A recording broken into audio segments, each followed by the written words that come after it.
Hey, Twins fans, huge news today here on Friday, November 6th. The Twins acquired J.J. Hardy, shortstop of the Brewers, for Carlos Gomez, our flashy center fielder, in what was a blockbuster move that came just right on the heels of the Yankees parade to celebrate the World Series. The hot stove is completely in session.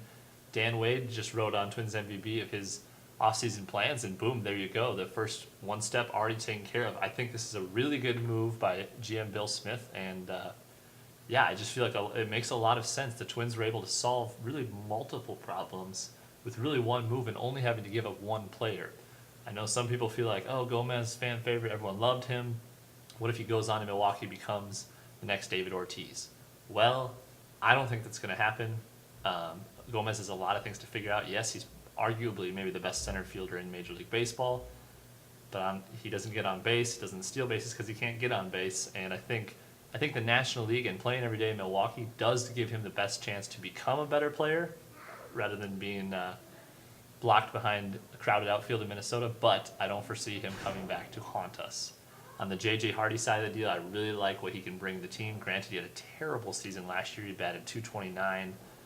Let's see, he had 11 home runs, 47 RBIs. He only played 115 games for the Brewers, which is key because the Brewers kept him down for the exact amount of days that allowed him for the organization to keep him under control for one more year. So now, the reason this is a big deal is for the first time in a while, the Twins don't just find a veteran stopgap for a hole in the lineup.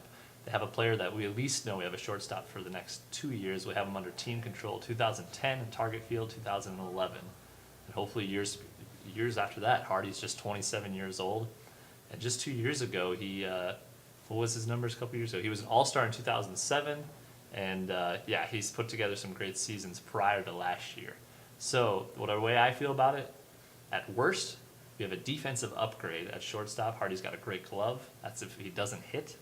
But even if he falls somewhere in between his all-star season and last year, it's going to be an offensive upgrade from what we had before, which is sad but true. The other thing that helps, it means no Orlando Cabrera. And I'm sorry for those of you who thought that Orlando Cabrera was the reason we made it to the playoffs. You know, he's got a lot of heart and a lot of spark, but he's a declining player. He's old. His offensive numbers aren't that great.